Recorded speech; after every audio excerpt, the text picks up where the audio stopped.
Ok, donc dans le Tirgulstein de Svat Tirnout, juste avant de le commencer, on va faire un petit rappel du Tirgul 1.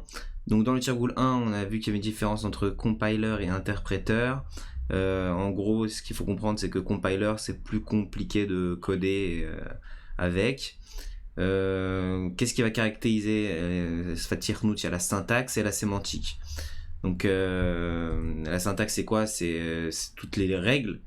Et la sémantique c'est quoi? C'est ça. En fait ça va définir le sens de chaque mot, de chaque virgule, etc.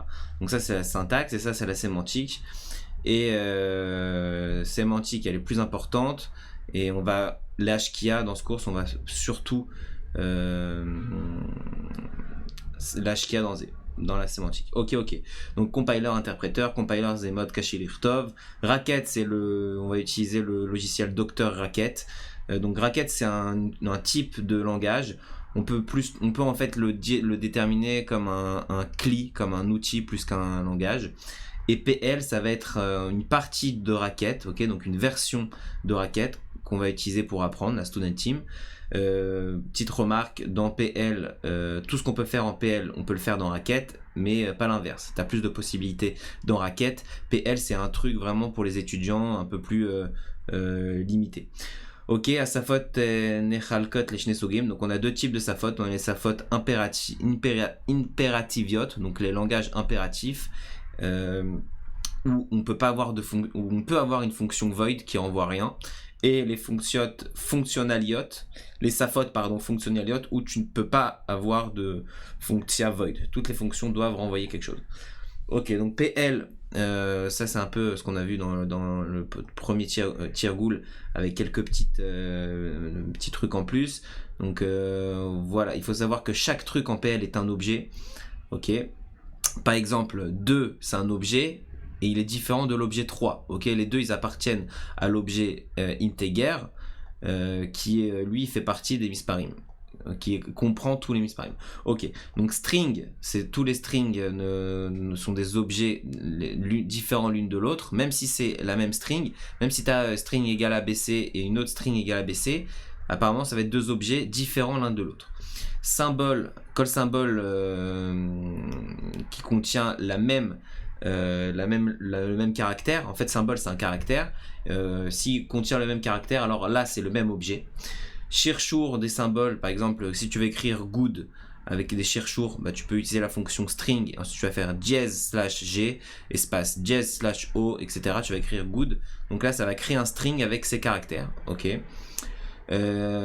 Si tu fais pas, on a vu comment on faisait les opérations moins, plus, etc. Si tu fais moins 2, 3, 4, 5, ça va te faire 2, moins 3, moins 4, moins 5, donc ça va te faire moins 10. Cherchour dans le racket, tu peux utiliser la fonction string append et tu donnes les deux strings en guillemets, hello et world, et donc ça va te renvoyer hello world. Si tu veux récupérer la huitième, par exemple là tu vas utiliser, on veut le huitième caractère dans hello nothing. Donc c'est T, H c'est 0, H 0, 1, 2, 3, 4, 5, 6, 7, 8. Donc T c'est le 8. Si tu fais string ref hello nothing espace 8, il va te renvoyer le caractère T. Ok. Si tu veux comparer deux objets dans la raquette, donc tu peux faire EQ point d'interrogation, le premier objet, le second objet. Ce que ça va vérifier si c'est le même type d'objet. Ok. Par exemple, ça va renvoyer true si tu as deux strings. Par contre, si tu as un string et un integer, ça va te renvoyer false. Si tu veux vérifier si vraiment les deux objets sont égaux, donc rentrer dans le tochen de l'objet, tu vas utiliser equal point d'interrogation, first object, second object. Et là vraiment, ça va rentrer dans l'histoire. Est-ce que non pas seulement est-ce que c'est le même type d'objet, mais est-ce qu'à l'intérieur tous les attributs sont les mêmes. Ok, et abdica string égale point d'interrogation, first string, second string, ça bodec, c'est pareil avec les strings, ça vérifie si à l'intérieur de ce string il y a exactement la même chose qu'à l'intérieur de ce string. Ok, ça c'était petit rappel, les petits sikoum du Tirgul 1, plus en profondeur. Maintenant on va voir on va voir le Tirgush Time. Donc le Tirgush Time, on va voir les Reshimot, okay, donc ce qu'on appelle les listes. Tu as plusieurs manières de les lagdir. Donc soit pour lagdir une Reshima vide, tu as soit null, soit apostrophe et les parenthèses ouvertes, parenthèses fermées. Ça définit null et apostrophe comme ça définit une liste vide. Ok, si on veut vérifier si une liste est vide, on fait null point d'interrogation. Donc en fait, null point d'interrogation, qu'est-ce que ça veut dire? En gros, il faut comprendre comment ça marche. Comment ça marche une Reshima? Ça contient un objet et la suite des... En fait, il faut réfléchir à ça comme si tu avais un zoug de choses. Tu as deux éléments. Tu as le premier élément de la Reshima et tout le reste. Ok, c'est comme ça que ça se définit à chaque fois. Donc, quand tu vas faire, par exemple, tu vas définir... Donc ça, c'est les différentes manières de définir une Reshima. Donc, tu as cons 1 à l'intérieur, cons 2, null. Donc, qu'est-ce que ça fait ça en fait? Ça te fait une Reshima 1, 2, null. Donc là, tu vois, tu précises quand tu utilises cons, tu dois préciser que null, c'est le dernier élément. Ok? Donc là, ça va te faire une Reshima 1, 2. Tu peux aussi faire null. On a dit que c'était auto-davar de mettre apostrophe comme ça. Donc tu peux faire cons 1, entre parenthèses, cons 2. Ok? Si tu as la flemme de faire cons à chaque fois et de préciser quand est-ce qu'il y a null et de mettre des parenthèses dans les parenthèses dans les parenthèses, tu fais tout simplement liste 1, 2 ou apostrophe 1, 2, ça te crée la liste et ça te met automatiquement le null, il est invisible, donc ça te met un null à la fin. Ok. Donc ça c'est pour les bases des Reshimot. Donc là ce qu'on va faire, on va checker avec la fonction liste pour interrogation si c'est bien une liste ce qu'on définit. Donc là ce petit signe plus grand c'est pour exécuter une fonction. Donc là on va exécuter la fonction liste pour interrogation. Liste pour interrogation apostrophe 1, 2, ouais c'est bien une liste, ok. Quand on va faire liste pour interrogation cons 1, cons 2 avec null, c'est bien une liste. Pareil, liste pour interrogation cons 1, null, directement, c'est bien une liste. Ok. On va checker d'autres mikrim. Quand on va faire... Alors là, c'est pas des Reshimot, c'est des paires, ce qu'on appelle des zougs. Donc, on va voir, tout simplement.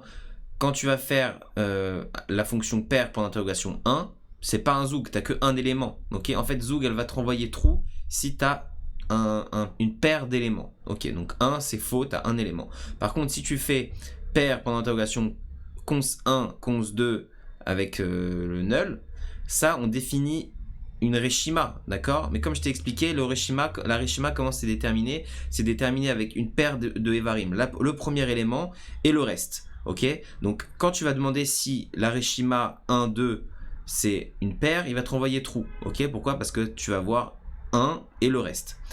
Ok, maintenant on se dire ok, mais si tu as une Reshima de taille 3, est-ce que ça te renvoie true? Ouais, pourquoi? Parce que ça va te renvoyer 1 et le reste, pareil, donc true. Et là, paire liste 1, 2, exactement pareil, ça te fait true. T'as pas besoin de préciser le null, on a dit avec la fonction liste. Donc ça c'est pour les zougs. On va voir d'autres mikrim. Si tu fais paire 1, 2, ok, il n'y a pas de problème. Par contre, si tu fais paire null, donc ça on a dit que c'était une Reshima vide. Une Reshima vide, c'est null. Donc c'est false, t'as pas un zouk, t'as juste une Reshima vide. Paire avec une Reshima d'une Reshima, c'est true parce que bien que ça soit null, t'as une Reshima vide qui contient une Reshima vide. Ok, t'as capté, donc elle est pas vraiment vide la première Reshima. T'as une première Reshima qui contient une Reshima vide. Ok, donc ça c'est bien une paire. Et quand tu mets cette histoire là, quand t'as paire point d'interrogation avec une Reshima qui contient que un élément, en vrai il y a un autre élément, il y a le null. Ouais, donc ça te renvoie true. C'est pour ça qu'on a une paire, on a le 1 et le null qui est caché. Ok. Dans le zoug encore, on va voir d'autres trucs. On a vu qu'il y avait plusieurs manières de agir des listes. Donc tu as cons 1, cons 2, cons 3 null. Donc quand tu fais ça te fait ok, ça te fait une liste 1, 2, 3. Tu peux faire liste 1, 2, 3, 1, 2, 3. On a vu que liste n'avait pas besoin de faire null. Là, quand tu vas faire liste 1, 2, 3 null, ok, attention, liste, on a dit que null il était mis automatiquement. Donc si tu rajoutes null, bah dans ta liste, tu vas voir ce null. Ok, du coup, tu vas voir en vrai dans ta liste 1, 2, 3 null et un autre null invisible. Ok, on a capté. D'autres fonctions qu'on peut utiliser, c'est first et rest. Quand tu vas faire first d'une reshima, ça va te sortir le premier élément. Quand tu vas faire rest d'une reshima, ça va te sortir le dernier élément. Ok, ça c'était pour les reshimot. Et maintenant, on va passer au code. Donc on va voir plusieurs codes. Le premier code qu'on va voir qu'il y a deux types de récoursia, les récoursia regilot et les récoursia zanav. Donc elle nous a demandé d'écrire un code, de créer une fonction en PL qu'on appelle list_length et qui reçoit n'importe quelle liste. Donc any ça veut dire n'importe quel type. Donc une liste de n'importe quel type, ça c'est le kelet, ok, et elle renvoie un antinaturel. Ok, donc ça, cette syntaxe là, parenthèse, deux points, le nom de la fonction, deux points, kelet, pellet, c'est ce qu'on appelle la déclaration. Ok, donc c'est comme ça qu'on déclare la fonction list_length et après on doit la définir. Donc on fait define list_length et le nom de la fonction. Donc là on l'appelle myList. Et nous on veut que cette fonction elle reçoive une liste, elle nous renvoie la taille de cette liste, un nombre naturel, donc combien de devarim tu as dans cette liste. Donc quand tu vas faire define list_length myList, tu vas checker si null point d'interrogation myList. Donc qu'est-ce que ça veut dire? Ça veut dire que si myList est vide, ok, null ça vérifie si elle est vide. Si myList elle est vide, renvoie 0, return 0. Donc encore une fois c'est une récoursia, parce que si elle n'est pas vide, tu vas voir, là on a vu que c'était un peu Shra comment il faisait les additions, tu vas faire plus 1 et tu vas réappeler la fonction de manière récursive rest myList. Qu'est-ce qui se passe là exactement? Tu vas faire la somme entre 1, donc tu vas rajouter 1, tu vas faire 1, return 1 plus le reste de myList. Donc en gros, si on était en Java, ça aurait fait return list_length de n-1 plus 1. Ok, t'as capté. Et ça, quand tu run les tests, test list_length. Donc quand tu crées une reshima, c'est comme ça que tu fais des tests en PL. Donc là, tu crées une reshima et tu veux qu'elle soit égale à 4. Ouais, pourquoi? Parce qu'on a créé une liste de taille 4. Et les deux tests sont passés. Là, tu vois, j'ai mis d'autres trucs que des nombres. J'ai mis 1, 2, le caractère A, le caractère B et true. Ok, comme on peut avoir n'importe quoi, any, on n'est pas obligé d'avoir des chiffres. Et là, on a un truc de taille 5, donc c'est true, ça passe. Ok, ça c'est ce qu'on appelle une récoursia regila. Pourquoi? Parce qu'à chaque fois, tu vas avoir plus 1, plus 1, plus 1. Et après, rappelle-toi la récoursia, comme ça marche, tu vas devoir remonter et recalculer. Donc, ça prend une tonne de zikaron, en vrai, de mémoire de zikaron, de Macom zikaron, parce qu'à chaque fois, tu vas devoir stocker en mémoire 1 plus ça. Et ensuite, tu rentres dans la récoursia 1 plus ça. Et du coup, à la fin, tu remontes quand tu arrives au Tna Yatsira. Et donc, il y a un moussa qui s'appelle la récoursia zanav. Donc, pour faire une récoursia zanav, on utilise une functia ezer, une fonction qu'on a appelée helper. Et en fait, ça va nous aider d'un point de vue Sibuchiyut Macom, Zikaron, parce que on va tout simplement pas garder les informations. On va stocker grâce à la fonction helper, la fonction Ezra, on va stocker à chaque fois l'information qu'on a gardée en mémoire à chaque fois qu'on rentrait, donc ce plus 1, plus 1, plus 1, on va tout simplement la stocker dans ici, dans un counter. Donc là, qu'est-ce qui se passe? On a une fonction list_length tail, ça veut dire zanav, ça veut dire la queue, et du coup, qu'est-ce qu'elle reçoit? Elle reçoit une liste de n'importe quoi, et elle renvoie un antinaturel. Pareil, on veut recevoir une liste d'éléments et renvoyer la taille. Ok, donc on va définir la fonction qu'on va appeler notre kelet, on va l'appeler ls, donc c'est une liste d'éléments, et on va utiliser une fonction helper. Donc à l'intérieur, on va faire une fonctia pnimit, ok, on va la définir à l'intérieur, la fonctia pnimit, qu'on va appeler helper list_length tail, ok, et elle va recevoir cette fois-ci un entier naturel qui va être notre counter, en gros, la liste qu'on lui envoie, elle va renvoyer un naturel. Et la fonction helper list_length, on l'a définie, donc elle reçoit un naturel qu'on va appeler hack et ls qui va être la liste, ok, hack ça va être notre compteur en gros, et on check si la liste qu'on lui envoie est null, alors return le counter. Sinon, on va appeler récursivement la fonction helper avec plus 1 hack et le reste de ls. Qu'est-ce qui se passe là? Tout simplement, on va rajouter 1, on va incrémenter hack et on va rappeler helper. Ok, donc tout en fait va se passer dans la fonction helper. C'est la fonction helper qui est récursive Et on va rappeler avec le reste de ls. Et une fois qu'on a ça, donc là on a terminé la définition de notre fonctiat ether. Dans notre fonctiat list tail tail, qu'est-ce qu'on va faire? On va tout simplement appeler la fonctia helper list length tail. On lui donne au début un counter de 0 et on lui donne notre Reshima. Ok? Et ça marche bien quand on a une Reshima de taille 4, on vérifie, le test est passé. Donc ça, c'est un peu différent parce que on utilise en fait une fonctia ether dans laquelle se passe la récursion et on appelle la fonctia list length tail qui elle-même fait appel à une récursia. Ok, donc c'est pas vraiment récursif, c'est une fonction qui fait appel à une fonction récursive. C'est ça la nouveauté qu'on appelle récursia Zanav. Et en gros, apparemment, me demande pas pourquoi, parce qu'en vrai, ici, c'est récursif. Donc tu appelles, tu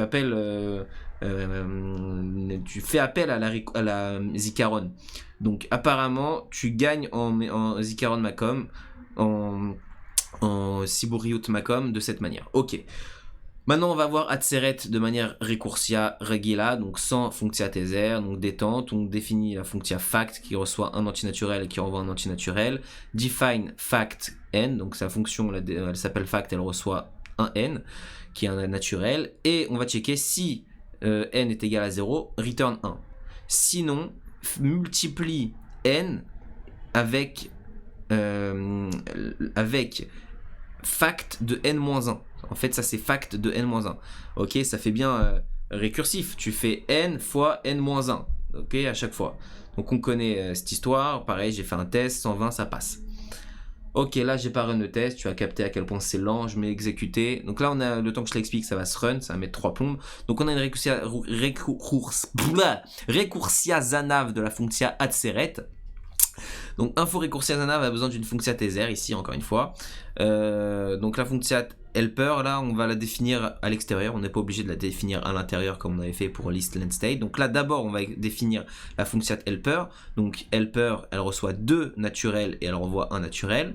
On la définit si 0 elle reçoit donc un n le premier naturel et ACC qui va être notre counter. Si n il est égal à 0, return account. Enfin, return hack, pardon, le counter. Sinon, rappelle helper avec n-1 fois le counter fois n. Ok. Donc, qu'est-ce qui se passe en fait? Tu vas avoir à chaque fois le counter qui va être multiplié par n, et du coup, c'est comme ça que tu vas avoir Atzeret. Tu vas avoir n-1 fois n fois le counter. Ok, je sais pas si c'est clair comment ça marche. Pose-toi mes pauses et rentre 2 secondes dans le code. Tu vas comprendre que ça fait exactement Atzeret. Ok, et du coup la fonction Atzeret, qu'est-ce qui se passe? Bah, tu lui envoies helper avec n et 1 au début, tout simplement. J'ai fait le test, c'est encore en train de run cette merde. T'as capté à quel point c'est horrible. Ça run, et en plus ça prend une tonne de zikaron, l'histoire. Bref, c'est ridicule. On va la stopper, mais ça marche. Ok, j'ai un coup de fil, une seconde. Ok, c'est bon. Merde. Ok, on va passer à Fibonacci récursia regila. Donc Fibonacci, on sait que ça fait on se rappelle de Fibonacci. C'est f de n-1 fois f de n-2. F de n est égal à f de n-1 fois f de n-2. Ok, donc la récursia regila, donc ça c'est une autre manière de faire les conditions. On définit, elle reçoit un integer et elle renvoie un antinaturel. Donc elle reçoit un nombre n, et ça c'est une autre manière de faire des conditions, des returns conditionnels. Donc parenthèse comme ça accrochée, si n égale 0, return 1. Si n égale 1, return 1. Donc ça c'est nos deux Tnaï Hatzira. Ensuite, si n est supérieur ou égal à 2, alors tu vas additionner le Fibonacci de n-1 avec le Fibonacci de n-2. Voilà, c'est pas plus, pardon, c'est f de n est égal à f de n-1 plus f de n-2, pas fois. Voilà, et sinon tu peux faire une erreur si tu mets un nombre négatif, c'est comme ça que tu récupères le kelet, donc s, n. Ça me saoule, j'ai un appel, mais je répondrai après, c'est pas grave. Avec les tests, tout marche bien, Fib de 4 ça fait 3, 5, etc. Et ensuite Fibonacci récursia Zanav. Fib tail help, donc ça c'est pareil avec une fonctiat Ether. La fonction Ether, elle va recevoir 3 naturels, ok, parce que notre première, là, celle-là, elle envoyait... non, bref, je pensais qu'elle recevait 2, et à chaque fois tu rajoutes 1, mais non, je dis de la merde. Donc là, on a 2 naturels, 3 naturels, on renvoie un naturel. Donc un des naturels, ça va être le counter, et on va recevoir en naturel nos 2 fonctions. Ok, au final, nos fonctions sont des chiffres. Parce que f de n-1 plus f de n-2, ça donne... f de n-1, ça donne un chiffre, f de n-2, ça donne un autre chiffre. Donc if n égale count, ok, on va faire f1 plus f2. On return f1 plus f2. Sinon, si f n'est différent de count, on va appeler la fonction de manière récursive count plus 1. Avec count plus 1, ça va être notre counter, donc on va incrémenter le counter.